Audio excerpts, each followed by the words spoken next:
ఇప్పుడు మొక్కలో బలం లేకపోతేనే మనకి ఏ మొక్కకైనా సరే ఒక పెస్ట్ అనేది అటాక్ అవుతుంది. మొక్క బలంగా ఉంటే దానికి ఏది రాదు. సాయిల్ మిక్స్ ఫస్ట్ చూసుకోండి. మీకు ఏదైనా మొక్క తేడా వచ్చిందంటే కానీ సాయిల్ మిక్స్ చూసుకోవాలి. తర్వాత దానికి ఫ్రీక్వెంట్గా పోషకాలు అందిస్తున్నామా లేదా అనేది చూసుకోండి. మనకి ఏ మొక్కకైనా సరే మెయిన్ కావాల్సింది ఏంటంటే బనానా ఫెర్టిలైజర్ కానీ ఏదో ఒకటి. కొంతమందికి చాలా ఇంట్రెస్ట్ ఉంటుంది, వారానికి ఒకసారి 3 రోజులకు ఒకసారి కూడా ఏదో ఒక లిక్విడ్స్ ఇస్తుంటారు. బట్ మన ఓపికను బట్టి మనం చేయగలిగే ఇది బట్టి మనం వాటికి కావాల్సిన పోషకాలు మనం ఇప్పుడు మల్టీవిటమిన్ వేసుకుంటాము, కాల్షియం వేసుకుంటున్నాము.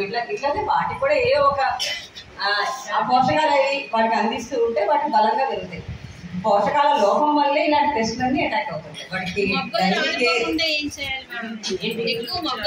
అంటే ఇప్పుడు హైబ్రిడ్ వెరైటీస్ అయితే మొక్కలు తొందరగా రాలవండి. మొక్క మరి మీ మొక్క ఎలా ఉందో ఏది ఎంతో తెలియదు నాకు. నేను నాటు వెరైటీ అయితే ఫస్ట్ మొక్కలు ఒక 6 నెలల వరకు రాలిపోతాయి. నాటు వెరైటీ మనం మొక్క తెచ్చుకున్నాక అది మనం కంటైనర్లో వేసామా గ్రౌండ్లో వేసామా దాన్ని బట్టి ఉంటుంది అనమాట.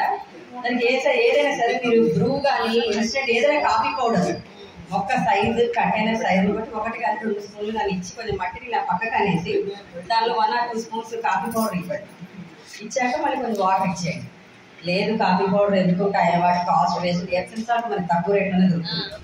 అది కూడా సాయిల్లోనే పక్కకి లేదు అంటే కనుక ఎప్సమ్ సాల్ట్ స్ప్రే కూడా చేసుకోవచ్చు. మీరు మొక్క రాలుతుంది అంటున్నారు కాబట్టి అది కూడా ట్రై చేయండి. ఇవన్నీ వేసి డబ్బులు ఎందుకు దండగా అనుకుంటారా? అరటిపండు మనం తింటాం కదా, పూజ కన్నా తెచ్చుకుంటాం కదా. అరటిపండు పండిందన్నా మొక్క మొదట్లో ఇక మట్టికి తాగి అరటిపండు తొక్కైనా పెట్టండి, పండిన అరటిపండు కన్నా పట్టి కప్పేయండి చాలు. మీరు ముడత వచ్చింది ఆకులు అంటారు కదా, అలాంటి ఆకులు తీసుకోలే. మనం ఇప్పుడు పిల్లలు ఎలా చూసుకుంటామండి, పోతుడు వాళ్ళకి అలా దెబ్బ తగ్గిందా ఎలా ఉందని. మొక్కలు కూడా ఒక్కొక్క దాన్ని ఒక్కసారి ఒక రౌండ్ అలా అర్థం చేసుకుంటూ చూసుకుంటే వెళ్ళాలి. ఏదైనా పెంచుకున్నట్టుగా పెంచుకోవద్దు. ఈ మొక్కలు ఏదో ఉంది దీనికి ఏదో పోషకాలు తక్కువ అని ఇవ్వాలి. అట్లా మనం చూసుకుంటే ఒక్కొక్క మొక్కకి ఒక్కొక్క కేర్ ఇచ్చుకోవాలి. ఇంకోటి మొక్క ఏదైనా స్టెమ్ చాలా వీక్ గా ఉండి పొడవుగా అయిపోయింది అనుకోండి,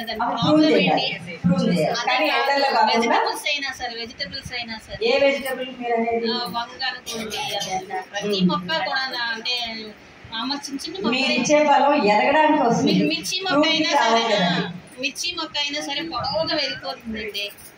చేసుకోవాలండి. మీరు ఎండ లేనప్పుడు కొంచెం వర్షాలు 2-3 రోజులు కంటిన్యూస్గా మనకి ముసురులాగా ఉంటుంది కదా, ఆ టైంలో కొంచెం కట్ చేసుకొని ప్రూన్ చేసేసి కొంచెం మట్టిలో ఏదైనా ఎరువు ఇచ్చి మట్టి కప్పేసి చూడండి. అప్పుడు బలం అంతా అది ఎరిగి పక్కన ఫ్రూట్స్ రావడానికి ఎంకరేజ్ చేస్తుంటుంది అనమాట. ఇలాంటి మనం పోషకాలు ఇస్తే లిక్విడ్ ఫెర్టిలైజర్స్ ఏమైనా ఇచ్చుకోండి. వర్షాలు పడినప్పుడు అలాంటివి చేయండి.